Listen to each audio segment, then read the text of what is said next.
नमस्कार। आज के वीडियो में हम आपको ईपीएफओ के बारे में समस्त जानकारी संक्षिप्त में देने वाले हैं ताकि आपको एक ओवरव्यू मिल जाए। ईपीएफओ भारत सरकार का एक स्टैट्यूटरी ऑर्गेनाइजेशन है जिसकी स्थापना 1952 में संसद के द्वारा बनाए गए कानून employees provident fund and miscellaneous provisions act 1952 के तहत की गई थी। यह भारत सरकार के श्रम एवं रोजगार मंत्रालय के प्रशासनिक नियंत्रण में कार्य करता है। ईपीएफओ की apex body central board of trustees यानी सीबीटी कहलाती है, जिसके अध्यक्ष भारत सरकार के श्रम एवं रोजगार मंत्री होते हैं और केंद्रीय भविष्य निधि आयुक्त यानी सीपीएफसी इसके सचिव होते हैं, जो ईपीएफओ के चीफ एग्जीक्यूटिव ऑफिसर यानी प्रशासनिक प्रमुख भी हैं।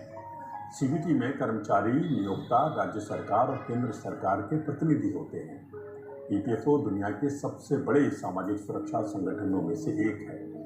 यह संगठित क्षेत्र के लगभग 7.5 करोड़ कर्मचारियों को अपनी 3 योजनाओं के माध्यम से सामाजिक सुरक्षा प्रदान करता है। ये 3 योजनाएं हैं employees provident fund scheme, employees pension scheme और employees deposit linked insurance scheme. इन योजनाओं का लाभ उन लोगों को मिलता है जो ईपीएफ एक्ट के अंतर्गत कवर्ड प्रतिष्ठानों में काम करते हैं। ईपीएफ एक्ट के अंतर्गत ये प्रतिष्ठान अनिवार्य रूप से कवर होते हैं।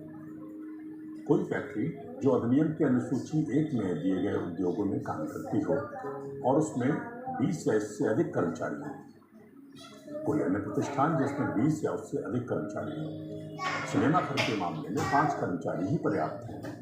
यहाँ ये बताते चलें कि 20 कर्मचारी में सभी प्रकार के कर्मचारी यानी स्थायी, नियमित, ठेका, दैनिक, ठेकेदार के माध्यम से लगाए गए कर्मचारी भी शामिल होंगे। इसके अलावा अन्य प्रतिष्ठान स्वैच्छिक रूप से ईपीएफओ में कवरेज करवा सकते हैं। इसके लिए नियोक्ता और बहुमत कर्मचारियों की लिखित सहमति आवश्यक है। ऐसे सभी प्रतिष्ठानों के नियोक्ताओं को अपने उन कर्मचारियों जिनका वेतन 15,000 या उससे कम है को अनिवार्य रूप से ईपीएफओ की 3 योजनाओं का सदस्य बनाना होता है। 15,000 से अधिक वेतन पाने वाले कर्मचारियों को उनकी और उनके नियोक्ताओं की सहमति से ईपीएफ स्कीम और ईडीएलआई स्कीम का सदस्य बनाया जा सकता है, किंतु उन्हें पेंशन योजना की सदस्यता नहीं मिलेगी। यहाँ ये ध्यान रखने वाली बात है कि यदि कोई कर्मचारी नई नौकरी ज्वाइन करने से पहले अपनी पिछली नौकरी में भी ईपीएफ और पेंशन योजनाओं का सदस्य था तो उसे अनिवार्य रूप से दोनों योजनाओं का सदस्य बनाया जाएगा, फिर चाहे उसकी सैलरी कितनी भी हो। जिन कर्मचारियों को सदस्य बनाया जाता है उनसे नियोक्ता फॉर्म 11 में समस्त जानकारी इकट्ठा करता है और एक यूनिवर्सल अकाउंट नंबर यानी यूएएन प्लॉट करता है। यूएएन के लिए आधार नंबर होना जरूरी है। यदि किसी कर्मचारी के पास पहले से ही यूएएन है तो नियोक्ता उसी यूएएन से उसको जोड़ेगा। जिन कर्मचारियों को सदस्य बनाया जाता है उनके वेतन से प्रतिमाह 12% कॉन्ट्रीब्यूशन काटा जाता है, जो उसके ईपीएफ अकाउंट पर जमा किया जाता है। नियोक्ता अपनी ओर से उतना ही अंशदान यानी 12% जमा करता है, जिसका 8.33% पेंशन योजना में जमा होता है और शेष 3.67% सदस्य के पीएफ अकाउंट में जाता है। नियोक्ता अंशदान और कर्मचारी अंशदान उसकी पासबुक में अलग अलग दिखाया जाता है।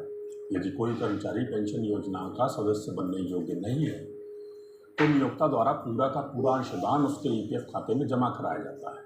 इसके अतिरिक्त नियोक्ता 0.5% ईपीएफ प्रशासनिक प्रभार और 0.5% ईडीएलआई योजना का अंशदान भी जमा करता है। ध्यान देने वाली बात यह है कि कर्मचारी से पेंशन योजना और ईडीएलआई योजना के लिए कोई अंशदान नहीं लिया जाता है ना ये कर्मचारियों के हित की बात। इससे ये साबित होता है कि जो नियोक्ता अपने कर्मचारियों को ईपीएफओ की योजनाओं का सदस्य बनाते हैं ये अच्छे नियोक्ता हैं और वे अपने कर्मचारियों के हितों का ध्यान रखते हैं। दोस्तों, अगले वीडियो में हम आपको 3 योजनाओं के बारे में बताएंगे। इसके साथ ही कुछ अन्य जानकारी भी देंगे। तब तक जुड़े रहिए हमारे साथ और ये वीडियो दूर दूर तक पहुँचाएं।